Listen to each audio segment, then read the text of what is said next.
മാരുതിയുടെ maintenance അത്ര കുറവായിട്ട് പറയാൻ പറ്റുമോ? നമ്മൾ കംഫർട്ടാണ്, പക്ഷെ ബാക്കിൽ കുറച്ച് കംഫർട്ട് കുറവുണ്ടെന്ന് എൻ്റെ അടുത്ത് ഇങ്ങനെ പറഞ്ഞിട്ടുണ്ട്. നോർമൽ മിററിൽ നിന്ന് ഓട്ടോ ഫോൾഡിംഗ് മിററിലോട്ട് ആക്കിയാൽ എത്ര? ജപ്പാനാണ്, ഒറിജിനൽ ജപ്പാൻ മെയ്ഡ് സാധനം തന്നെയാണ്.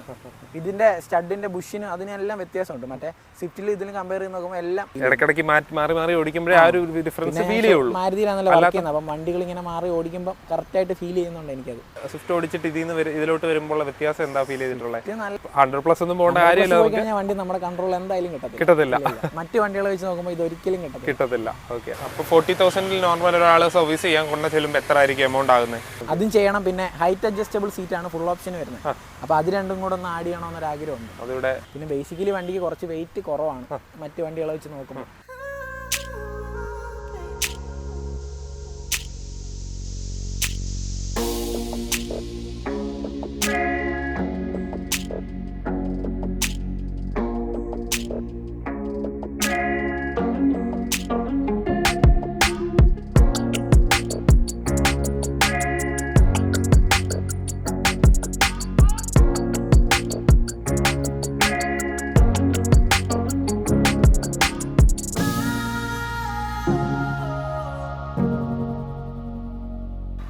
ഹലോ ഫ്രണ്ട്സ്, വാക്ക് ദിനഫിൻ്റെ ഏറ്റവും പുതിയ എപ്പിസോഡിലേക്ക് സ്വാഗതം. പലരുടെയും ആവശ്യപ്രകാരം നമ്മൾ ഇന്ന് കൊണ്ടുവന്നിരിക്കുന്ന വാഹനം മാരുതിയുടെ ഇഗ്നിസ് ആണ്. ഇഗ്നിസിൻ്റെ സിഗ്മ വേരിയൻ്റ് ആണ്, അതായത് ബേസ് വേരിയൻ്റ് ആണ്. അതിൽ നിന്ന് ആൽഫയിലോട്ട് കൺവേർട്ട് ചെയ്തത്, അതായത് ടോപ്പ് വേരിയൻറ്റിലോട്ട് കൺവേർട്ട് ചെയ്തൊരു വാഹനമാണ് നമ്മൾ ഇന്ന് കൊണ്ടുവന്നിരിക്കുന്നത്. അപ്പം ഇത് ഏത് പ്രൈസിന് ഓൺ റോഡ് കിട്ടും, അത് അപ്ഗ്രേഡ് ചെയ്ത് ടോപ്പിലോട്ടാക്കിയതിനൊക്കെ എത്ര എക്സ്പെൻസ് ആയി, അങ്ങനെയുള്ള കാര്യങ്ങളും ഇത് ഇത്രയും നാൾ ഉപയോഗിച്ചതിൻ്റെ ഒരു യൂസർ എക്സ്പീരിയൻസുമാണ് നമ്മൾ ഇന്നത്തെ വീഡിയോയിൽ ഡിസ്കസ് ചെയ്യാനായിട്ട് പോകുന്നത്. ഇഗ്നിസ് എന്ന് പറയുന്നത് നല്ലൊരു ആ ഒരു ബഡ്ജറ്റ് നോക്കുന്നവർക്ക് നല്ലൊരു വാഹനമാണ്. കാരണം ഇതിൻ്റെ ലുക്ക് കൊണ്ടും ഇതിൻ്റെ പവർ കൊണ്ടും കാര്യങ്ങളെല്ലാം പലർക്കും വളരെ പ്രിയപ്പെട്ട ഒരു വാഹനമാണ് ഇഗ്നിസ് എന്ന് പറയുന്നത്. അപ്പം ഇതിൻ്റെ ഒരു യൂസർ എക്സ്പീരിയൻസ് കിട്ടിക്കഴിഞ്ഞാൽ പലർക്കും പ്രയോജനമാകും. അപ്പം അതനുസരിച്ച് നമ്മളിന്ന് ചെയ്യാൻ വന്നിരിക്കുകയാണ്. അപ്പം ഇതിൻ്റെ യൂസറിനെ വീഡിയോയിലേക്ക് സ്വാഗതം ചെയ്യാം നമുക്ക്. ഓക്കെ, ഇതാണ് മാരുതി ഇഗ്നിസിൻ്റെ ഓണർ. രജീഷ് എന്നാണ് ബ്രോയുടെ പേര്. ബ്രോ എന്ത് ചെയ്യുന്നു? ഞാൻ സാരഥിയിൽ ടെക്നീഷ്യനാണ്. ഓക്കെ, മാരുതി സുസുക്കി തന്നെ വർക്ക് ചെയ്യുന്നു. അപ്പോൾ മാരുതി സുസുക്കി വർക്ക് ചെയ്യുന്ന ആൾ മാരുതിയുടെ വാഹനം തന്നെ എടുത്തു. അപ്പോൾ വണ്ടിയെ പറ്റി അത്യാവശ്യം നല്ലതായിട്ട് അറിയാവുന്നതുകൊണ്ടായിരിക്കുമല്ലോ ഇതെടുത്തത്. എന്തുകൊണ്ടാണ് ഇഗ്നിസ് ചൂസ് ചെയ്യാനായിട്ടുണ്ടായ ഒരു കാരണം? വണ്ടി വെച്ച് നോക്കുമ്പോഴത്തേക്ക് കുറച്ചും കൂടെ ബിൽഡ് ക്വാളിറ്റി ഉണ്ട്. ഓക്കെ, മെയിൻ്റെനൻസ് കുറച്ച് ഭയങ്കര ഫ്രീ ആണ്. എന്ന് പറഞ്ഞാൽ മെയിൻ്റെനൻസ് കുറവാണ് വണ്ടിക്ക്. മറ്റു വണ്ടികളെ വെച്ച് നോക്കുമ്പോൾ ബ്രേക്ക് പാഡ് പോലും അങ്ങനെ തീരത്തില്ല. സസ്പെൻഷൻ അങ്ങനെ ഒരു കംപ്ലൈൻറ്റ് ഇതുവരെ വന്നിട്ടില്ല. ഇത് അറൗണ്ട് ഒരു 56 കിലോമീറ്റർ ഓടി. ഇതുവരെ ഞാൻ ബ്രേക്ക് പാഡ് പോലും മാറിയിട്ടില്ല. അപ്പം അത് നല്ലൊരു കാര്യമാണ്. മെയിൻ്റെനൻസ് കുറവായിട്ടുള്ള ഒരു വണ്ടി എന്ന് പറയുന്നത്. മാരുതിയുടെ വാഹനം പലരും ചൂസ് ചെയ്യുന്നത് മെയിൻ്റെനൻസ് കുറവാണെന്നാണ്. പക്ഷേ നോർമലി മെയിൻ്റെനൻസ് കുറവാണ് മാരുതിയുടെ വണ്ടിക്ക്, അതിലും കുറവാണ് നമ്മുടെ വണ്ടിക്ക്. അതിലും കുറവാണ് അല്ല, മാരുതിയുടെ മെയിൻ്റെനൻസ് അത്ര കുറവായിട്ട് പറയാൻ പറ്റുമോ? കാരണം ഈവൻ കുറവാണ്. സർവീസ് കോസ്റ്റ് മറ്റു വണ്ടികളെ വെച്ച് നോക്കുമ്പോൾ വളരെ കുറവായിട്ട് പറയുന്നു. ഓക്കെ, അപ്പം ഇത് എടുത്തത് ഏത് ഇയർ ആണ്? ഇത് 2017 ഉണ്ട്. ടൈപ്പ് 1 ആയിരുന്നു, നമ്മൾ ടൈപ്പ് 2 കൺവേർട്ട് ചെയ്തതാണ്. ടൈപ്പ് 2 കൺവേർട്ട് ചെയ്തതാണ്. ഓക്കെ, അപ്പം ഇത് എടുത്ത സമയത്ത് 2017 എടുത്തപ്പോൾ ഇതിന്റെ ഓൺ റോഡ് പ്രൈസ് എത്രയായിരുന്നു? 430 ആ റേഞ്ച് ഉള്ളത്. 620 ആ റേഞ്ചാണ് ബേസ് മോഡലിന്റെ വില. 630 ആണ് ബേസ് മോഡലിന് ഇപ്പോഴത്തെ വില. 4.5 ലക്ഷം രൂപ ഉള്ളായിരുന്നു വണ്ടിക്ക് ഓൺ റോഡ്. 4.5 ലക്ഷത്തിന് എടുത്തതാണ് ഈ ഇഗ്നിസ്. ബേസ് വേരിയന്റ് ആയിരുന്നു. എന്നിട്ട് ഇത് കൺവേർട്ട് ചെയ്ത് ടോപ്പിലോട്ടാക്കി അല്ലേ, ആൽഫയിലോട്ടാക്കി. ഏകദേശം ഒരു 1,20,000 എമൗണ്ടോളം ആയിട്ടുണ്ട് നമ്മുടെ കൺവേർട്ട് ചെയ്യുന്നത്. ഒരുമിച്ച് ചെയ്തതല്ല, കുറേശ്ശായിട്ട് 1,20,000 രൂപയുടെ കൺവേർഷൻ നടത്തി. ഓക്കെ, അതിപ്പോൾ എന്തൊക്കെ ചെയ്തെന്നുള്ളത് നമുക്ക് ഓരോന്നോരോന്നായിട്ട് ചോദിക്കാം. ഓക്കെ, അപ്പം കൺവേർട്ട് ചെയ്തതിൽ ആദ്യം ചെയ്തത് എന്തായിരുന്നു? ആദ്യം നമ്മൾ വണ്ടി ടൈപ്പ് 2 കൺവേർട്ട് ചെയ്തത്. ഫ്രണ്ടും ബാക്കും ബമ്പർ മാറി, ഗ്രില്ല് മാറിയിട്ട് നമ്മൾ ഫുള്ള് ഡീക്രോം ചെയ്തു. ഇതെല്ലാം ക്രോം ആയിരുന്നു. പിന്നെ ഇത് സിൽവർ സാധനമായിരുന്നു വരുന്നത്, നമ്മൾ ബ്ലാക്ക് ആക്കി എല്ലാം ഡീക്രോം ചെയ്തു. പിന്നെ ഹെഡ്ലൈറ്റും ഫോഗ് ലാമ്പും ബേസ് വേരിയന്റ് വരുന്നത് നോർമൽ ഓപ്ഷനിലോട്ട് കൺവേർട്ട് ചെയ്തു. ഇത് നമ്മുടെ ബ്രസയുടെ ഒക്കെ ഫോഗ് ലാമ്പ, LED തന്നെ. ഓക്കെ, അപ്പൊ അതിനൊക്കെ ഒരു എത്ര എമൗണ്ട്? ഗ്രില്ല് ചേഞ്ച് ചെയ്തതിന് എത്രയായി? ഗ്രില്ല് അതൊക്കെ നമ്മള് ഗ്രില്ലിന് ഏകദേശം ഒരു 2,000-2,500 റേഞ്ചോളം ഇത് ഫുള്ള്. പിന്നെ ഇതെല്ലാം റേറ്റ് കുറവാണ്. പിന്നെ ഡീക്രോൺ ചെയ്തതിന് കുറച്ച് എമൗണ്ട് ആയി. അതിനായി. പിന്നെ ഹെഡ്ലൈറ്റ് 20,000 രൂപ ഒരു ഹെഡ്ലൈറ്റിന്. 20,000 രൂപ. അപ്പം അതായത് ഒരു പെയറോ? ഒരു പെയറല്ല, ഒരു ഹെഡ്ലൈറ്റിന് 20,000 രൂപ. അതായത് മാരുതിയുടെ തന്നെ എല്ലാ ഓയി പാർട്സ് അല്ല, നമ്മൾ വെളിയിൽ നിന്ന് ഒരു സാധനം ഇതിനകത്ത് ആഡ് ചെയ്തിട്ട് പുറത്തുനിന്നൊന്നും ചെയ്തിട്ടില്ല, എല്ലാ ഷോറൂമിൽ തന്നെ ചെയ്തേക്കുന്നത്. ഫോഗ് ലാമ്പിന് എന്തോ 2,300 ആ റേറ്റോളം വരും ഒരെണ്ണത്തിന്. ഓക്കെ, അതും 4,000 അടുപ്പിച്ച്, അപ്രോക്സിമേറ്റ് 4,000 ആ ഒരു റേഞ്ച് വരും. പിന്നെ വേറെ എന്തൊക്കെ ചെയ്തു? വേറെ ഇൻഡിക്കേറ്റർ ഇവിടെ ആയിരുന്നു വരുന്നത്, നമ്മുടെ ഫെൻഡറിലായിരുന്നു ഇൻഡിക്കേറ്റർ. അത് മാറ്റി മിററിലാക്കിയിട്ട് മിറർ ഫോൾഡിങ്, ആട്ടോ ഫോൾഡിങ് ഉള്ള മിററാണ്. ഓട്ടോ ഫോൾഡിംഗ് മിറർ ആക്കി ആക്കി. ബേസ് വേരിയന്റിൽ തന്നെ ആ ഒരു ഇതാക്കി. ഓട്ടോ ഫോൾഡിംഗ് നോർമൽ മിററിൽ നിന്ന് ഓട്ടോ ഫോൾഡിംഗ് മിററിലോട്ട് ആക്കിയാൽ എത്ര നോർമൽ എന്തോ 2000-നകത്തേ വരത്തുള്ളൂ. നോർമൽ നമ്മുടെ മിററിന്റെ വില 1500 ആ റേറ്റേ വരത്തുള്ളൂ. ഇത് 5000 രൂപ ഒരു മിററിന്. ഒരു മിറർ രണ്ടെണ്ണം ആകുമ്പോൾ ഓട്ടോ ഫോൾഡിംഗ് ആക്കുന്നതിന് ഓട്ടോ ഫോൾഡിംഗ് ആക്കുന്ന മീൻസ് വണ്ടി 4 ഡോർ പവർ വിൻഡോ ആക്കി. നോർമലി വരുന്നത് 2 ഡോർ പവർ വിൻഡോ ആയിരുന്നു. അപ്പൊ ഞാൻ 4 ഡോറിലെ വയറിംഗ് മാറി. അപ്പോഴത്തേക്ക് നമുക്ക് സീറ്റയുടെ വയറിങ്ങിട്ടാണ് വെച്ചത്. അപ്പൊ സീറ്റ ഫോൾഡിംഗ് ആ വരുന്നത്. അപ്പൊ അതിന്റെ കപ്ലർ ഇങ്ങനെ വന്ന് കിടപ്പുണ്ടായിരുന്നു. അപ്പൊ വണ്ടി എടുത്ത് കുറച്ച് നാൾ കഴിഞ്ഞപ്പോഴത്തേക്ക് ഞാൻ 4 ഡോർ പവർ വിൻഡോ ചെയ്തിട്ട് കപ്ലർ ഇങ്ങനെ ഇട്ടിരുന്നു. അപ്പൊ എന്നാലും ഇത് ചെയ്യണമെന്ന് ഒരു മനസ്സിലൊരു ആഗ്രഹം ഉണ്ടായിരുന്നു. അങ്ങനെ പിന്നെ മിറർ വാങ്ങിച്ചു വെച്ചു. അപ്പൊ അതിന് 5000 ഈച്ച്. അപ്പൊ 10,000 മിററിന്. പിന്നെ വയറിംഗ് എന്തോ എല്ലാം 1000-1200 ആ റേറ്റ് ഒക്കെ വരത്തുള്ളൂ ഒരു വയറിംഗ് കിറ്റിന്.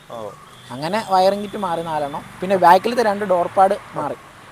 മറ്റേ കറക്കുന്ന ടൈപ്പ് ആയിരുന്നല്ലോ നോബ് വരുന്നത്. അത് മാറ്റിയിട്ട് സ്വിച്ച് ആകുമ്പോഴത്തേക്ക് ഹോൾ ഇങ്ങനെ കിടക്കും. ഹോൾ ഇങ്ങനെ കിടക്കുന്ന ഒരു വൃത്തിയുടെ ഉള്ളായിരുന്നു. ഞാൻ പിന്നെ 2 അതും മാറി. അതെന്തോ 1500 എന്തോ ഉണ്ടായി ഒരു ഡോർ പാഡിന്. പിന്നെ ഫ്രണ്ടിലത്തേക്ക് ബസ്സിൽ മാറിയതേ ഉള്ളൂ. മറ്റേ വൈറ്റ് പോർഷൻ വരുന്ന ബസ്സിൽ മാറി.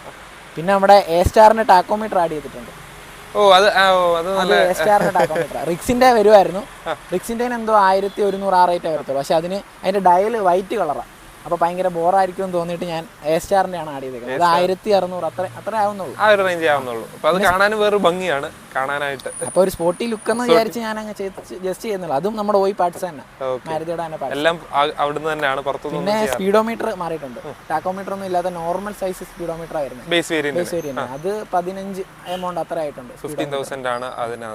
അപ്പം സ്പീഡോമീറ്റർ മാറി കഴിഞ്ഞിട്ടാണോ 55,000 എന്ന് പറയുന്നത്? 43 സംതിങ് ആയിട്ടുണ്ട്. ഓക്കെ. അത് അതിന് മുന്നേ ബാക്കി കിലോമീറ്റർ ഞങ്ങളുടെ 58 ആ ഒരു റേഞ്ച് ആണ് കിലോമീറ്റർ ഓടിയത്. ഓക്കെ. പിന്നെ ഇവൻ നോസിൽ വരെ മാറിയിട്ടുണ്ട്. ഇത് നമ്മുടെ ബ്രസയുടെ നോസില. ഇത് മാറ്റി ഇങ്ങനെ 3 ഇങ്ങനെ വന്നിട്ട് വെള്ളം സ്പ്രെഡ് ചെയ്യുന്നല്ലോ ഒറ്റ ഇതില്. മറ്റേ പോളോയ്ക്കൊക്കെ സ്പ്രെഡ് ചെയ്യത്തില്ലേ, അതേപോലെ സ്പ്രെഡ് ആവുന്ന ടൈപ്പ്. മൊത്തത്തിൽ മാറ്റിയിട്ടുണ്ട്. പിന്നെ അലോയ്സ് കമ്പനി നമ്മുടെ ഓയി തന്നെ അലോയ്സ് ആഡ് ചെയ്തേക്കും. ഇതെന്തോ ഒരെണ്ണത്തിന് 6100 അത്ര എമൗണ്ട് വരുന്നുണ്ട്. 6100 ഒരെണ്ണത്തിന്. അലോയ് മാത്രം. ടയർ നമ്മുടെ അതേ 15 ഇഞ്ച് ടയർ തന്നെ. ബേസ് മോഡലിനും ഫുൾ ഓപ്ഷനും എല്ലാം ഒരേ ടയർ സൈസ് ആയിരുന്നു. ടയർ സൈസിന് വ്യത്യാസമൊന്നുമില്ല. ഇപ്പൊ ബേസ് വേരിയന്റ് മേടിച്ചിട്ടായാലും നമുക്ക് അലോയ് ആഡ് ചെയ്ത് കഴിഞ്ഞാൽ സെയിം ടയർ തന്നെ കിട്ടും. ഓക്കെ. അപ്പം മൊത്തത്തിലൊന്ന് മാറ്റിയെടുത്തു വണ്ടി. അപ്പം 4.5 ലക്ഷത്തിന് എടുത്ത വണ്ടി എത്ര രൂപയുടെ പണി ചെയ്തിട്ടുണ്ട് മൊത്തത്തിൽ? 1,20,000 1,20,000 അറൗണ്ട്. അതിൽ കൂടുതലായിട്ടുണ്ട്. ഞാൻ അങ്ങനെ കണക്ക് നോക്കിയിട്ടില്ല. ഡാമ്പിംഗ് ഒക്കെ ചെയ്തിട്ടുണ്ട്. 4 ഡോർ ഡാമ്പ് ചെയ്തിട്ടുണ്ട്. കമ്പോണന്റ് സ്പീക്കർ, പിന്നെ സോണിയുടെ സ്റ്റീരിയോ ആഡ് ചെയ്തേക്കുന്നത്. ആൻഡ്രോയിഡ് ഓട്ടയും ആപ്പിൾ കാർപ്ലേ എല്ലാം ഉള്ള. എത്ര ഇഞ്ചാണ്? 7 ഇഞ്ച്. അത് തന്നെ ആഡ് ചെയ്തത്. അത് അന്ന് 7 ഇഞ്ച് ഉള്ളായിരുന്നു അവൈലബിൾ ആയിട്ട്. അന്ന് എന്തോ സ്റ്റീരിയോക്ക് 28 ആ റേറ്റ് എമൗണ്ട് വരുന്ന സ്റ്റീരിയോ ആൻഡ്രോയിഡ് ഓട്ടോ ഒക്കെ ഉള്ളത്.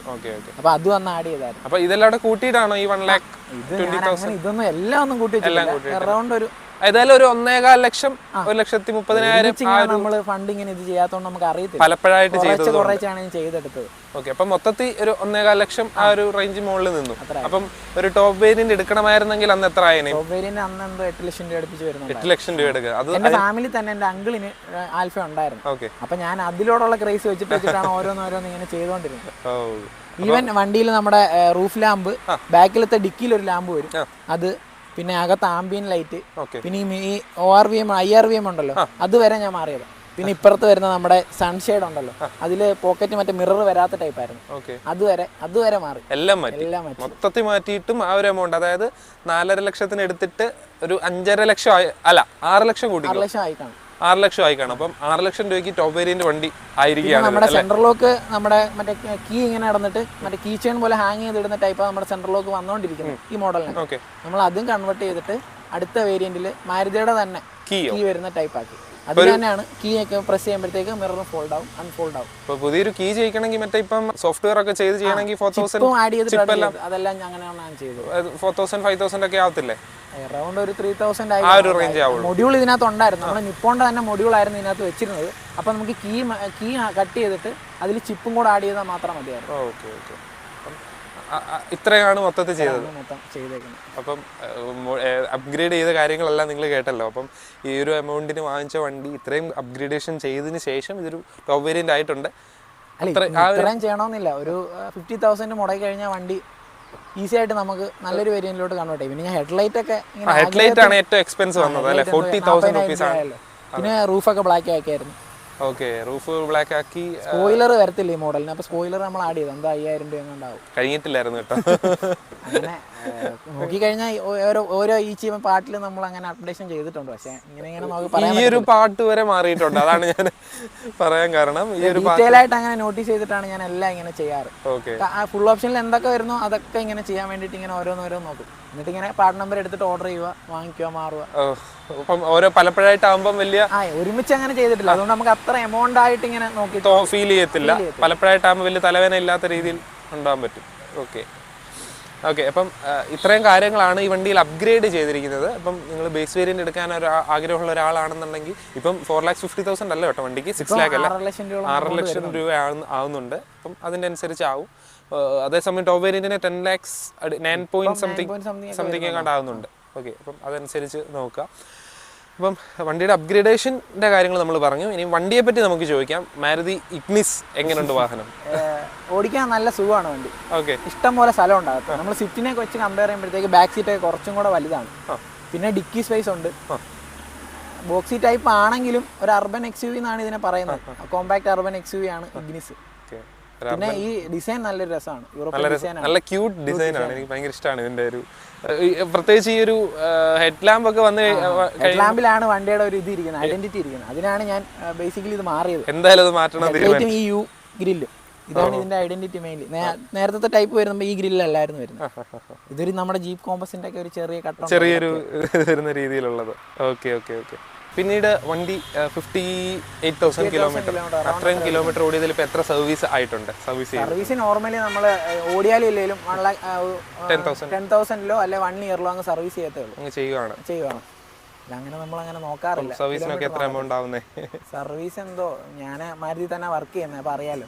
ഓക്കെ, അപ്പം അറൗണ്ട് അങ്ങനെ ലേബർ കൂടി പോയി കഴിഞ്ഞാൽ 1,000-1,200 രൂപ എമൗണ്ട്. പിന്നെ പാർട്സിന്റെ വില മാത്രം.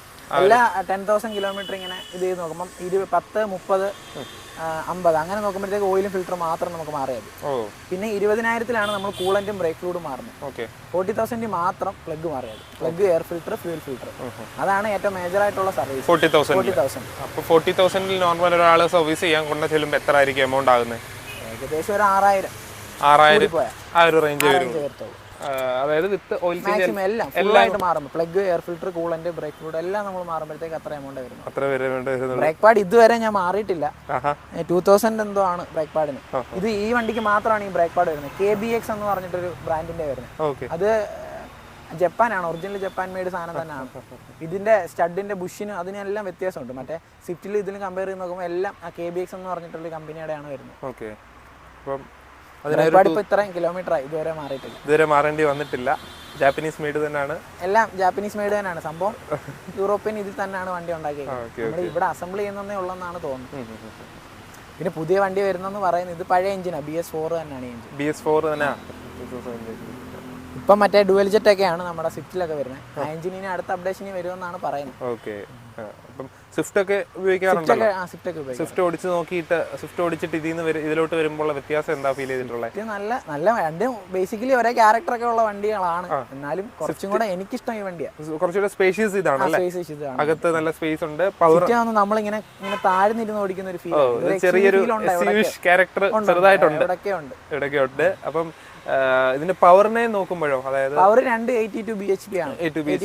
സെയിം പവർ, സെയിം എഞ്ചിൻ ആണ്. അപ്പൊ ഈ ഒരു വലിപ്പം വ്യത്യാസം, അതായത് വണ്ടിയുടെ പവർ ടു വെയിറ്റ് റേഷ്യോ വരുമ്പോൾ അതൊന്നും നമുക്ക് ഫീൽ ചെയ്യാറില്ല. അങ്ങനെ നോർമൽ അത് സ്വിഫ്റ്റ് ഓടിക്കുന്ന അതേ പവർ തന്നെ. എന്നാലും കുറച്ചും കൂടി ഇതിനൊരു ക്യാരക്ടർ ഉണ്ട്, XUV ക്യാരക്ടർ ഉള്ളതുകൊണ്ട് അതിന്റെ ഒരു അഡ്വാൻറ്റേജ് ഉണ്ട്. അതേ ഉള്ളൂ. ഓക്കെ, അതുകൊണ്ട് എഞ്ചിൻ കുറച്ചും കൂടെ ഫാസ്റ്റർ ആണ് നേരത്തെ എഞ്ചിനേക്കാൾ. ഡുവൽ ജെറ്റ് ആണ്, 2 ഇഞ്ചക്ടർ വരുന്നുണ്ട് ഒരു സിലിണ്ടറിന്. ഓക്കെ, പിന്നെ ഗ്രൗണ്ട് ക്ലിയറൻസിന്റെ ഇഷ്യൂ ഒന്നും ഉണ്ടാവാൻ വഴിയില്ല. ഇച്ചിരി കൂടുതലാണ്. ഇതെന്തായാലും ഇപ്പൊ നോർമലി കുറഞ്ഞിട്ടുണ്ട്. നമ്മുടെ മാരുതിയുടെ സ്റ്റിംഗ്റേ എന്ന് പറഞ്ഞിട്ടൊരു വേരിയന്റ് ഉണ്ട് വാഗണാറിന്റെ, അതിന്റെ സ്കേട്ടാ നമ്മൾ ആഡ് ചെയ്തിട്ടുണ്ട്.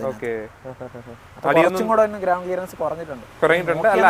അല്ലാതെ അടി തട്ടാറുണ്ടോ? ഇല്ല, അങ്ങനെ അടി തട്ടാറില്ല. 15 ഇഞ്ച് വീല, അതുകൊണ്ട് അങ്ങനെ അടി തട്ടാൻ ചാൻസ്. സ്വിഫ്റ്റിനും ബലേനോയ്ക്കും ഒക്കെ സ്വിഫ്റ്റിലൊക്കെ ബേസ് മോഡലിലും അടുത്ത വേരിയന്റിലൊക്കെ 14 ഇഞ്ചാണ് വരുന്നത്. ഇതിന് എല്ലാ വേരിയന്റിലും 15 ഇഞ്ചാണ് വരുന്നത്. അങ്ങനെ ഒരു ഇതുണ്ട്. ടയറും ഇതുവരെ മാറിയിട്ടില്ല. 58,000 കിലോമീറ്റർ ഇതുവരെ മാറിയിട്ടില്ല. ഇനി ഒരു 10-15 കിലോമീറ്റർ ഓടും തോന്നുന്നു. ഈ ടയർ മാറുന്നതും നമ്മളെല്ലാ വീഡിയോയിലും പറയാറുണ്ട്. എങ്കിലും ടയർ മാറുന്നത് ഡ്രൈവിംഗ് സ്റ്റൈലിലൂടെ ഡിപ്പെൻഡ് ചെയ്തിരിക്കും. കാരണം എല്ലാവർക്കും ഒരേ മൈലേജ് കിട്ടണമെന്നില്ല. ഇല്ല, ഞാൻ പിന്നെ കറക്റ്റ് ആയിട്ട് എല്ലാം ഒരു 10,000 കിലോമീറ്റർ കൂടുമ്പോൾ ടയർ റൊട്ടേഷൻ ചെയ്യും കറക്റ്റായിട്ട്. 4 വീൽ ടയർ റൊട്ടേഷൻ ചെയ്തുകൊണ്ടിരുന്ന എല്ലാം ഒരേപോലെ തേങ്ങും. ഇതുവരെ സ്റ്റെപ്പിനെ എടുത്തിട്ടില്ല നമ്മൾ. ഓഹോ, അത് ശരി. അപ്പോൾ ഈ 10,000 കിലോമീറ്ററിൽ ടയർ റൊട്ടേഷൻ നല്ലതാണ്. അലൈൻമെന്റും ചെയ്യുന്നത് നന്നായിരിക്കും. എല്ലാം 10,000 ചെയ്യുന്നത് നന്നായി. ടയർ റൊട്ടേറ്റ് ചെയ്ത് അങ്ങോട്ടും ഇങ്ങോട്ടും ആംഗിളും തിരിച്ചിട്ട് കഴിഞ്ഞാൽ എല്ലാം ഒരേപോലെ തേങ്ങും. എല്ലാത്തിലും അതേപോലെ. ഒരു ടയർ പോലും ഒരു സൈഡായിട്ടൊന്നും ഇതുവരെ തേഞ്ഞിട്ടില്ല. ഓക്കെ, ഇതാണ് വാഹനത്തിന്റെ പിൻഭാഗം. പലർക്കും ഇഷ്ടമുള്ളൊരു ഡിസൈനാണ് ഇത് വന്നിരിക്കുന്നത്. ഇപ്പോൾ സ്പോയിലറോടൊക്കെ ആഡ് ചെയ്തപ്പോഴത്തേക്ക് ഭയങ്കര ലുക്ക് വളരെ രീതിയിൽ മാറിയിട്ടുണ്ട്. റിക്സിന്റെ നേരെ തിരിച്ചിട്ടുള്ള ഡിസൈനാണിത്. ഓക്കെ, അന്ന് ആദ്യം റിക്സ് ഇറങ്ങിയപ്പോൾ ആർക്കും അങ്ങനെ ഇഷ്ടമല്ലായിരുന്നു. ആദ്യമേ ഈ ഇഗ്നിസ് ഇറങ്ങിയപ്പോഴും ആർക്കും ഈ മോഡൽ ഇഷ്ടമല്ലായിരുന്നു. പിന്നെ നെക്സയുടെ മാത്രം അവൈലബിൾ ആയിട്ടുള്ള ഒരു നെക്സ വേരിയന്റ് ആണല്ലോ. അല്ല, പ്രീമിയം വെഹിക്കിൾ ആണ് ഇത്. പ്രീമിയം വെഹിക്കിൾ പറഞ്ഞു കഴിഞ്ഞാൽ നെക്സയിൽ വിൽക്കുന്ന വണ്ടിയാണ്. അതെ. അപ്പം ഇതിന്റെ ബാക്കി യാത്രാസുഖങ്ങളെ പറ്റി ചോദിക്കുകയാണെന്നുണ്ടെങ്കിൽ ലോങ് എത്ര കിലോമീറ്റർ ഒറ്റ സ്ട്രെച്ചിലൊക്കെ പോയിട്ടുണ്ട്? പാലക്കാടൊക്കെ പോയിട്ടുണ്ട്. പാലക്കാടൊക്കെ, എറണാകുളം, അതായത് കൊല്ലത്തുനിന്ന് പാലക്കാട് 300 കിലോമീറ്റർ. അപ്പം 300 കിലോമീറ്റർ ഓടിച്ചതിന്റെ ഒരു എക്സ്പീരിയൻസ്, കൂടെ യാത്ര ചെയ്തിരുന്നവരുടെ ഒരു എക്സ്പീരിയൻസ്. നമ്മൾ കംഫർട്ടാണ്, പക്ഷെ ബാക്കിൽ കുറച്ച് കംഫർട്ട് കുറവുണ്ടെന്ന് എൻ്റെ അടുത്ത് ഇങ്ങനെ പറഞ്ഞിട്ടുണ്ട്. എന്ന് പറഞ്ഞാൽ ഈ ക്വാർട്ടർ ഗ്ലാസിന് ഒരു ചെറിയ ഡിഫറൻസ് ഉണ്ട്. നമ്മൾ ചാരി ഇരിക്കുമ്പോഴത്തേക്ക് വിസിബിലിറ്റി കുറച്ച് കുറവാണ്. അപ്പം നല്ല ഏജ്ഡ് ആയിട്ടുള്ളവർക്ക് ചിലർക്കൊക്കെ ഒമിറ്റ് ചെയ്യാനുള്ള ടെൻഡൻസി ഇങ്ങനെ വരുമെന്ന് ഞാൻ പറഞ്ഞു കേട്ടിട്ടുണ്ട്. നമ്മുടെ ഫാമിലിയിൽ അങ്ങനെ ഒരു ഇഷ്യൂ ഇല്ല. പക്ഷെ ബാക്കിൽ കുറച്ച് കംഫർട്ട് കുറവുണ്ട്. നോർമലി ബെഞ്ച് പോലത്തെ സീറ്റാണ് ഇതിന്റെ ബാക്കിൽ വരുന്നത്. സിറ്റിൽ കുറച്ചും കൂടെ കംഫർട്ടാണ് ഇതിനെക്കാട്ടിലും ബാക്കിൽ ഇരിക്കുന്നവർക്ക്. ഓടിക്കുമ്പോ നമ്മൾ ഒരു പ്രശ്നമില്ല, ഒരു കുഴപ്പമില്ല. എത്ര ലോങ് ആണെങ്കിലും ഓടിക്കാം. എത്ര സ്പീഡിലൊക്കെ ക്രൂസ് ചെയ്യുന്നേ? അങ്ങനെ നല്ല സ്പീഡ് ഉപയോഗിക്കാറില്ല. ഓക്കെ, അപ്പം ഒരു 80-90 ഒക്കെ പോകുമ്പോഴും നമുക്ക് നല്ല ഹാൻഡ്ലിംഗ് ആണ്. ഓക്കെയാണ്. പിന്നെ ടയർ കുറച്ചും കൂടെ വലുതായി കഴിഞ്ഞാൽ കുറച്ചും കൂടെ കംഫർട്ട് കിട്ടും. എന്ന് പറഞ്ഞാൽ ഇപ്പം 175 ആണ് ഇതിന്റെ പ്രൊഫൈൽ. നമുക്കൊരു 85 ആക്കി കഴിഞ്ഞാൽ കുറച്ചും കൂടെ കംഫർട്ട് ആയിരിക്കും. 185ന്റെ 15 ഇഞ്ച് ടയർസ് ഇട്ട് കഴിഞ്ഞാൽ കുറച്ചും കൂടെ കംഫർട്ട് ആയിരിക്കും.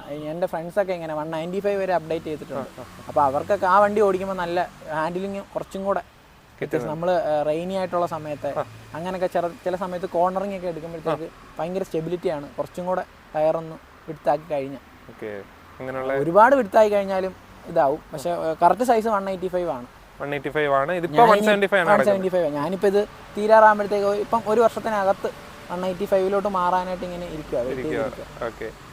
പിന്നെ ആ ഒരു കിലോമീറ്റർ ഓടിച്ചപ്പോഴത്തെ മൈലേജുകളിലൂടെ നമുക്ക് അറിയണമായിരുന്നു. മൈലേജ് ലോങ് പോവാണെങ്കിൽ ഒരു 23 ഒക്കെ എനിക്ക് കിട്ടിയിട്ടുണ്ട്. 23 കിലോമീറ്റർ മൈലേജ് കിട്ടി. ബേസിക് നോർമലി അങ്ങനെ റഷായിട്ട് നമ്മൾ വണ്ടി യൂസ് ചെയ്യാതെ നോർമലി കാല് ഒരുപാട് ചവിട്ടാതെ ഉപയോഗിച്ച് കഴിഞ്ഞാൽ ഇതിൽ മറ്റേ മീറ്ററിൽ ഇങ്ങനെ റീഡിങ് കാണിക്കും നമ്മുടെ ഒരു ആവറേജ് മൈലേജ് കിട്ടുന്ന ഒരു, അതായത് ലൈവ് മൈലേജ് ചെയ്യുമ്പോഴത്തേക്ക് നമ്മൾ നല്ലോണം അത് ഡൗൺ താന്നു വരും. അതൊരു 35-40 ആ റേഞ്ചിൽ വെച്ച് ഓടിച്ചു കഴിഞ്ഞാൽ ഒരു 24-25 ഒക്കെ സുഖമായിട്ട് കിട്ടും. 28 വരെയൊക്കെ കാണിച്ചിട്ടുണ്ട്. പക്ഷെ അതൊന്നും നമുക്ക് കിട്ടുന്ന മൈലേജ് കണ്ടിന്യൂസ് നമ്മൾ ലോങ് ഇപ്പോൾ 5ാമത്തെ ഗിയർ ഇട്ടിട്ട് ക്രൂസ് ചെയ്ത് പോകുന്ന പോലെ തന്നെ ഇരുന്ന് ആ ഒരു ഗേജിൽ 45-50 ആ ഒരു റേഞ്ചിൽ ഓടിച്ചു കഴിഞ്ഞാൽ 28 കിട്ടും സുഖമായിട്ട്. അല്ലാതെ അത് കറക്റ്റായിട്ട് കിട്ടത്തില്ല. 23 അല്ല, ഇടയ്ക്ക് നമുക്കിപ്പം ട്രാഫിക് സിഗ്നൽ വരുന്നുണ്ട്, അതുപോലെ ഇടയ്ക്ക് ബ്രേക്ക് ചെയ്യേണ്ടി വരും, ഗിയർ ചേഞ്ച് അങ്ങനെ വരുമ്പോൾ അതനുസരിച്ച് കുറയും. അല്ലാതെ നമ്മൾ സിറ്റിയിലൊക്കെ ഉപയോഗിക്കുകയാണെങ്കിൽ ഒരു 17-18 ആ റേഞ്ച് കിട്ടത്തുള്ളൂ. 17-18 വലിയ കുഴപ്പമില്ല. നല്ല മൈലേജ് ഉണ്ട്. 23 എന്ന് പറയുന്നത് നല്ല മൈലേജ് ഉണ്ട്. നല്ല മൈലേജ് ഉണ്ട്. എനിക്ക് 23 ഒക്കെ കിട്ടിയിട്ടുണ്ട്. ഞാൻ കാൽക്കുലേറ്റ് ചെയ്ത് നോക്കിയപ്പോൾ എനിക്ക് 23 ഒക്കെ കിട്ടിയിട്ടുണ്ട്. നല്ലൊരു മൈലേജ് ആണ്, അങ്ങനെ പ്രശ്നമൊന്നുമില്ല. ഇപ്പം സ്വിഫ്റ്റിനാണെങ്കിലും ആ ഒരു റേഞ്ച് ഒക്കെ മൈലേജ് ആണ്. സെയിം എഞ്ചിൻ തന്നെ ഓടിക്കുന്നവരുടെ ഇത് വെച്ചിട്ടിരിക്കും. അപ്പോൾ അത്രയും മൈലേജ് ഒക്കെയാണ് കിട്ടുന്നത്. പിന്നെ ഇന്റീരിയർ സ്റ്റിയറിംഗ് കൺട്രോൾസ് ഒക്കെ ആഡ് ചെയ്തിട്ടുണ്ട്. അത് ഞാൻ പറയാൻ വിട്ടുപോയിട്ട്, സ്റ്റിയറിംഗ് കൺട്രോൾ നമ്മൾ ആഡ് ചെയ്തിട്ടുണ്ട്. സ്റ്റിയറിംഗ് വീല് മാറിയതാ. ഇനി അതുകൂടെ ഉള്ളായിരുന്നു മാറ്റാൻ. അല്ല, സ്റ്റിയറിംഗിൽ കൺട്രോൾ വരാത്ത ടൈപ്പാണ് വരുന്നത്. അപ്പം സ്റ്റീരിയോ ഞാൻ മാറിയപ്പോഴത്തേക്ക് സ്റ്റിയറിംഗ് വീലൂടെ അന്ന് മാറിയാണ്. ഞാൻ വിട്ടുപോയതാണ് പറയാം. 4000 രൂപ അടുപ്പിച്ച് വരുന്നുണ്ട് സ്റ്റിയറിംഗ് വീല്. ഫുള്ളായിട്ട് സ്റ്റിയറിംഗ് വീല് മാറിയേ പറ്റും. എയർ ബാഗ് പഴയത് തന്നെ നമുക്ക് ഇടാം. സ്റ്റിയറിംഗ് വീല് മാറിയാൽ മതി. 4000 രൂപയ്ക്ക് അത് ചേഞ്ച് ചെയ്ത് കിട്ടും. അപ്പോൾ സ്റ്റിയറിംഗ് കൺട്രോൾസും ബ്രേക്കിങ്ങിനെയും പറ്റിയൊക്കെ ചോദിച്ചു കഴിഞ്ഞാലോ, എങ്ങനെയുണ്ട് ബ്രേക്കിംഗ് ഒക്കെ? കൺട്രോൾ സ്വിഫ്റ്റ് പോലെ തന്നെ വണ്ടി കംഫർട്ടാണ്, നല്ല സുഖമാണ്. പിന്നെ കുഞ്ഞു വണ്ടിയാണ്, എവിടെയും കൊണ്ട് നടക്കാം.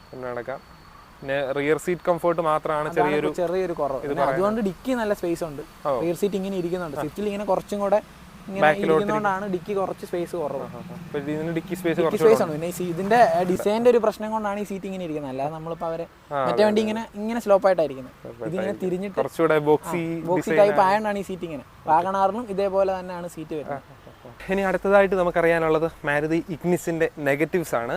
വണ്ടിയുടെ പോരായ്മകൾ എന്തൊക്കെയാണ് ഇത്രയും നാൾ ഉപയോഗിച്ചിട്ട് ഫീൽ ചെയ്തത്? നെഗറ്റീവ് എന്ന് പറയാൻ നമ്മൾ ഹൈ റേഞ്ച് ഒക്കെ പോകുന്ന ടൈമിൽ ബോഡി റോൾ നല്ലോണം ഫീൽ ചെയ്യുന്നുണ്ട്. ഓക്കെ. പിന്നെ ബേസിക്കലി വണ്ടിക്ക് കുറച്ച് വെയിറ്റ് കുറവാണ് മറ്റ് വണ്ടികളെ വെച്ച് നോക്കുമ്പോൾ. അപ്പം ആ വെയിറ്റ് കുറവ് നമുക്ക് നല്ലോണം ഫീൽ ചെയ്യും ചില സമയത്തൊക്കെ. പിന്നെ നമ്മൾ നല്ല ചരൽ അങ്ങനെയൊക്കെയുള്ള ഏരിയകളിലൊക്കെ പോകുമ്പോഴത്തേക്ക് വെയിറ്റ് കുറവായതുകൊണ്ട് നമ്മൾ കുറച്ച് റേസ് ചെയ്യേണ്ടി വരും. അപ്പോഴത്തേക്ക് വീലൊന്ന് സ്പിൻ ആവുന്ന ഒരു കാണിക്കുന്നുണ്ട്. ഒക്കെയുള്ള ഒരു ചെറിയൊരു ഡ്രോബാക്ക്. വെയിറ്റ് കുറവായതിന്റെ കുറച്ച് പ്രശ്നങ്ങൾ. ഇപ്പം ഹൈറ്റും കുറച്ച് കൂടുതലാണല്ലോ, കൂടുതലാണ് ഈ ബോഡി റോൾ നമുക്ക് ഫീൽ ചെയ്യുന്നത്. ഇപ്പൊ വാഗനാറിലുള്ള പോലൊക്കെ തന്നെ ആയിരിക്കും. അതുപോലെ അത്ര ഇല്ല, പക്ഷെ എന്നാലും നമുക്ക് ഫീൽ ചെയ്യും. മറ്റു വണ്ടി മാറിയിട്ട് ഉപയോഗിക്കുമ്പോഴാണ് ഫീൽ ചെയ്യുന്നത്. ബേസിക്കലി നമ്മൾ ഈ വണ്ടി മാത്രം ഉപയോഗിക്കുന്ന ഒരാളാണെങ്കിൽ അങ്ങനെ ഒരു ഫീൽ വരത്തില്ല. ബ്രോ വേറെ വണ്ടി ഉപയോഗിക്കുന്നുണ്ട്? ഞാൻ പോളോ ഉപയോഗിക്കുന്നുണ്ട്, എന്റെ ഫ്രണ്ടിന് പോളോ ഉണ്ട്, പിന്നെ ചേട്ടന് റിക്സ് ഉണ്ട്. അപ്പൊ അത് രണ്ടും ഓടിച്ചിട്ട് ഇത് ഓടിക്കുമ്പോൾ നല്ല ഡിഫറൻസ് ആണ് ഫീൽ. ഇടയ്ക്കിടയ്ക്ക് മാറി മാറി ഓടിക്കുമ്പോഴേ ആ ഒരു ഡിഫറൻസ് ഫീൽ ചെയ്യുള്ളൂ. മാരുതിയിലാണല്ലോ വർക്ക് ചെയ്യുന്നത്, അപ്പം വണ്ടികൾ ഇങ്ങനെ മാറി ഓടിക്കുമ്പോൾ കറക്റ്റ് ആയിട്ട് ഫീൽ ചെയ്യുന്നുണ്ട് എനിക്കത്. ഇതിന് കമ്പാരിറ്റീവ്ലി വെയിറ്റ് കുറവ് ഫീൽ ചെയ്യുന്നുണ്ട് ഓടിക്കുമ്പോൾ. ഓവർ സ്പീഡിൽ എന്ന് വെച്ചാൽ ഓവർ സ്പീഡ് മീൻസ് 100+ ഒന്നും പോകേണ്ട കാര്യമില്ല. വണ്ടി നമ്മുടെ കൺട്രോൾ എന്തായാലും കിട്ടത്തില്ല. മറ്റു വണ്ടികളെ വെച്ച് നോക്കുമ്പോൾ ഇത് ഒരിക്കലും കിട്ടത്തില്ല. ഓക്കെ, അങ്ങനെ ഒരു കാര്യമുണ്ട്. പിന്നെ 100+ ഒന്നും നമ്മൾ അങ്ങനെ പോകേണ്ടി വരാറില്ല. അല്ല, ബേസിക്കലി നമ്മുടെ ആവശ്യത്തിന് അങ്ങനെ ഉപയോഗിക്കേണ്ട ആവശ്യമില്ല. മാക്സിമം പോയ 80-യിലൊക്കെ വണ്ടി കംഫർട്ടാണ്. 80 കഴിഞ്ഞ് നമുക്ക് എന്തെങ്കിലും ഒരു കോർണറിംഗ് ഒക്കെ എടുക്കുമ്പോൾ മറ്റേതൊന്നും പോകുന്നില്ല, ഇത് ഒരിക്കലും പോകത്തില്ല. അങ്ങനെ ഒരു വണ്ടിയുടെ ഡ്രോബാക്ക് അല്ല, അത്രേ കേപ്പബിലിറ്റിയേ ഉള്ളൂ നമ്മുടെ വണ്ടി. ഇത് ഒരു ബേസിക്കലി ഒരു സിറ്റി കാറാണ്. അത്രയും പൈസക്ക് കൊടുക്കുന്ന സാധനം പൈസയ്ക്ക് ഉള്ളതുണ്ട്. അപ്പൊ അങ്ങനെ ഒരു ഓവർ സ്പീഡ് ഒരു ലോങ് പോകാൻ 140-ലൊക്കെ പോകാനുള്ള വണ്ടി അല്ല ഇത്. ഇതിന്റെ പോളോയൊക്കെ വെച്ച് കമ്പയർ ചെയ്യുമ്പോഴത്തേക്ക് വണ്ടി കുറച്ച് വെയിറ്റ് കുറവുള്ളതിന്റെ കുറച്ച് അല്ലാതെ എനിക്ക് വേറെ ഒരു പ്രശ്നം ഈ വണ്ടിയിൽ ഫീൽ ചെയ്തിട്ടില്ല. ബാക്കി പോരായ്മകൾ എന്ന് തോന്നിയിട്ടുള്ള എല്ലാം മാറ്റിയിട്ടുണ്ട്. കാരണം ബേസ് മോഡലിൽ നിന്നെല്ലാം മാറ്റി ഈവൻ ഇത് കൺവേർട്ട് ചെയ്യാനായിട്ടുള്ളത് ഡിക്കി മാറിയാലും നമുക്ക് ബാക്കിൽ റെയർ വൈപ്പർ ആഡ് ചെയ്യാൻ പറ്റും. ഡിഫോഗറും വൈപ്പർ. അപ്പൊ ഗ്ലാസ് മാറിയേ പറ്റും. അത് പിന്നെ ഞാൻ ഗ്ലാസ് മാറുന്ന ഒരു വിഷമം കൊണ്ട് ഞാൻ പിന്നെ മാറാതെ ഇങ്ങനെ ഡിക്കി മാറണം, ഗ്ലാസ് മാറി കഴിഞ്ഞാൽ ഇയറും മാറും. അതുകൊണ്ട് ഞാൻ പിന്നെ അത് നമുക്ക് വേണ്ട ഒരു ഫീച്ചർ ആയിട്ട് എനിക്ക് തോന്നിയിട്ടില്ല. അതുകൊണ്ട് ഞാൻ പിന്നെ ചെയ്തില്ല. റിയർ വൈപ്പേഴ്സിന്റെ ആവശ്യം കുഴപ്പമില്ല. അത് വർക്ക് ചെയ്യിപ്പിക്കാൻ പറ്റും വേണമെങ്കിൽ, പക്ഷെ വേണ്ട. നമുക്ക് ഇനി പിന്നെ വൈപ്പറിന്റെ വാഷർ ഇവിടെ വരെ എത്തിക്കണം. വാഷറും കൂടി ഇല്ലാതെ പിന്നെ നമ്മളത് സ്ക്രാച്ച് ആവും. അതുകൊണ്ട് ഞാൻ പിന്നെ വേണ്ടെന്ന് വെച്ചു. അതും ഇനി പുഷ് ബട്ടൺ സ്റ്റാർട്ടും ക്ലൈമറ്റ് കൺട്രോൾ AC ഇത് മൂന്നേ ഉള്ളൂ നമ്മൾ ആഡ് ചെയ്യാത്ത. ബാക്കി ഫുള്ള് നമ്മൾ കൺവേർട്ട് ചെയ്തു. പിന്നെ ബാക്കിലത്തെ സീറ്റ് 60-40 സ്പ്ലിറ്റ് ഇല്ല, നോർമൽ സീറ്റ് തന്നെ. അതും ചെയ്യാനുണ്ട്. അത് ഞാൻ എൻ്റെ ഒരു ഇതിലുണ്ട്, അതും ചെയ്യണം. പിന്നെ ഹൈറ്റ് അഡ്ജസ്റ്റബിൾ സീറ്റാണ് ഫുൾ ഓപ്ഷൻ വരുന്നത്. അപ്പോൾ അത് രണ്ടും കൂടെ ഒന്ന് ആഡ് ചെയ്യണമെന്നൊരു ആഗ്രഹമുണ്ട്. അതിവിടെയാണ് ചെയ്യാനുള്ളത്. ഓക്കെ, അപ്പം ഇത്ര നമ്മൾ പറഞ്ഞു വന്നപ്പോൾ കുറേ കാര്യങ്ങളുണ്ട് ഫുൾ ഓപ്ഷനിലോട്ട് ആക്കുന്നത്. ഇപ്പോൾ ചിലർ അപ്ഗ്രേഡ് ചെയ്യാന്ന് പറയുന്നത് ഒരു അലോയും ലൈറ്റും മാറി കഴിഞ്ഞാൽ അപ്ഗ്രേഡ് ആയി എന്നുള്ളൊരു ഇത് അല്ലാതെ ഓരോ കാര്യങ്ങളും പുഷ് ബട്ടൺ സ്റ്റാർട്ടൊക്കെ ആക്കണമെങ്കിൽ സ്റ്റിയറിംഗ് കോളം മാറണം, BCM ECM അങ്ങനെ ഒരുപാട് സാധനങ്ങൾ എല്ലാം മാറ്റം, നല്ല എമൗണ്ട് ആവും. അപ്പൊ നമ്മുടെ കയ്യിൽ നിൽക്കില്ല. അതാണ് ഞാൻ പിന്നെ അത് ചെയ്യാൻ താല്പര്യം. അതിന്റെ ആവശ്യം ഇല്ലല്ലോ. പുഷ് ബട്ടൺ കുഴപ്പമില്ല. ഓക്കെ, അതൊക്കെയാണ്. ബാക്കി AC കൂളിങ്ങിന്റെ കാര്യങ്ങളൊക്കെ അത്യാവശ്യം കൂളാവുന്നുണ്ട്. നല്ല AC ആണ്. ഈ ഒരു ക്യാബിനകത്ത് പെട്ടെന്ന് കൂളായിക്കോളും. ആയിക്കോളും. ഓക്കെ, അപ്പം അതൊക്കെയാണ് നമുക്ക് മാരുതി ഇഗ്നിസിനെ പറ്റി പറയാനുള്ളത്. പിന്നെ കുറച്ച് പേര് നമ്മുടെ വീഡിയോസിൽ ഇപ്പോൾ കമൻറ്റ് ചെയ്യാറുണ്ടായിരുന്നു ഇതിൻ്റെ ഇൻഷുറൻസ് പ്രീമിയം കൂടെ ചോദിക്കണമെന്ന്. അതായത് ഓരോ വണ്ടികളുടെ ഇൻഷുറൻസ് പ്രീമിയം കൂടെ ചോദിച്ചാൽ നല്ലതായിരിക്കും. അപ്പം ഈ വണ്ടിയുടെ തൊട്ട് നമ്മൾ അതും ചോദിക്കാനായിട്ട് ശ്രമിക്കും. ഇതിന് ഇൻഷുറൻസ് എത്രയാണ് പെർ ഇയർ? ഞാനിപ്പോൾ ഈ വണ്ടി 5ാമത്തെ വർഷത്തിലോട്ട് ആവുക. ഓക്കെ, ഇപ്പോൾ 5ാമത്തെ വർഷത്തെ ഇൻഷുറൻസ് എടുത്തപ്പോഴത്തേക്ക് എന്തോ 12,000 എമൗണ്ട് ആയിട്ടുണ്ട്. ഞാൻ ഇടയ്ക്ക് 2 ക്ലെയിം ചെയ്തിട്ടുണ്ടായിരുന്നു. അതുകൊണ്ടാണ് നോ ക്ലെയിം ബോണസ് കിട്ടാൻ. അതുകൊണ്ടാണ് അത്ര എമൗണ്ട് ആയത്. അല്ലെങ്കിൽ ഒരു 8,000 ആ റേഞ്ചൊക്കെ കിട്ടും. 8,000 നമ്മൾ ക്ലെയിം ഒന്നും ചെയ്യാതെ നോ ക്ലെയിം ബോണസും കൂടെ ഉണ്ടെങ്കിൽ നമുക്കൊരു 8,000 7,000 ആ റേഞ്ച്. അപ്പോൾ ഈ ഒരു 5 വർഷമായി വണ്ടി. 5 വർഷമായി വണ്ടി. ഇനി ഞാനിതിപ്പോൾ 7 വർഷം വരെ ഇപ്പൊ കിട്ടുന്നുണ്ട് ബമ്പർ ടു ബമ്പർ. ഞാനപ്പോൾ 7 വർഷം വരെ എടുക്കാനുള്ള ഇതിലിങ്ങനെ 7 വർഷം വരെ കിട്ടും. ഇപ്പം ഏതൊക്കെയോ ഫിനാൻസ് ഇൻഷുറൻസ് കമ്പനിക്കാർ 10 വർഷം വരെ കൊടുക്കുന്നുണ്ട്. 10 വർഷം വരെ വേണമെങ്കിൽ നമുക്ക് എടുക്കാം. പിന്നെ ഫുൾ കവർ എടുത്താലും മതി. ഞാൻ പിന്നെ ബമ്പർ ടു ബമ്പർ അങ്ങ്. ഓക്കെ, അപ്പോൾ എന്തെങ്കിലും ഉണ്ടെങ്കിൽ 90%ഓളം കിട്ടും അല്ലേ? കിട്ടും. അപ്പം അതൊക്കെയാണ് നമുക്ക് മാരുതി ഇഗ്നിസിനെ പറ്റി നമുക്ക് ചോദിക്കാനുണ്ടായിരുന്നത്. അത്യാവശ്യം എല്ലാ കാര്യങ്ങളും കവർ ചെയ്തെന്ന് തോന്നുന്നു. നമ്മൾ എന്തെങ്കിലും പറയാൻ വിട്ടുപോയിട്ടുണ്ടോ? അറിയാൻ പറ്റും എന്തൊക്കെ ചെയ്തിട്ടുണ്ടോ. എല്ലാം പറഞ്ഞിട്ടുണ്ടെന്നാണ് വിശ്വസിക്കുന്നത്. നിങ്ങൾക്ക് ഈ വീഡിയോ ഇഷ്ടപ്പെട്ടു എന്ന് വിചാരിക്കുന്നു. Bro, thank you so much. നമുക്ക് നല്ലൊരു യൂസർ എക്സ്പീരിയൻസ് തരാനായിട്ട് പറ്റി. അത്യാവശ്യം എല്ലാ കാര്യങ്ങളും നമ്മൾ പറഞ്ഞിട്ടുണ്ട്. ഇപ്പം മെയിൻ്റെനൻസിൻ്റെ കാര്യവും മൈലേജിൻ്റെ കാര്യവും സ്പീഡിങ്ങിൻ്റെ എല്ലാം നെഗറ്റീവ്സും എല്ലാം നമ്മൾ പറഞ്ഞിട്ടുണ്ട്. ഓക്കെ, അപ്പം നമുക്ക് നല്ലൊരു യൂസർ എക്സ്പീരിയൻസ് തന്നെ വളരെ നന്ദി. അപ്പം നമ്മൾ ഇതുപോലുള്ള യൂസർ എക്സ്പീരിയൻസ് വീഡിയോസ് ഇനിയും ചെയ്യുന്നതായിരിക്കും. ഇപ്പോൾ മാരുതി ഇഗ്നിസ് ചെയ്തു, ഇനി നമ്മൾ വീണ്ടും ചെയ്യാൻ പോകുന്ന കുറേ വാഹനങ്ങളുണ്ട്. അപ്പം അതൊക്കെ കാണാമെന്നുണ്ടെങ്കിൽ നമ്മുടെ ചാനൽ സബ്സ്ക്രൈബ് ചെയ്യാനായിട്ട് മറക്കരുത്. നമ്മുടെ ഇതുപോലുള്ള പുതിയ യൂസർ എക്സ്പീരിയൻസ് വീഡിയോസ് നിങ്ങൾക്ക് തീർച്ചയായിട്ടും കാണാനായിട്ട് സാധിക്കും. നമ്മൾ പുതിയൊരു വീഡിയോയുമായിട്ട് വീണ്ടും വരുന്നതായിരിക്കും. അതുവരേക്കും ഗുഡ് ബൈ.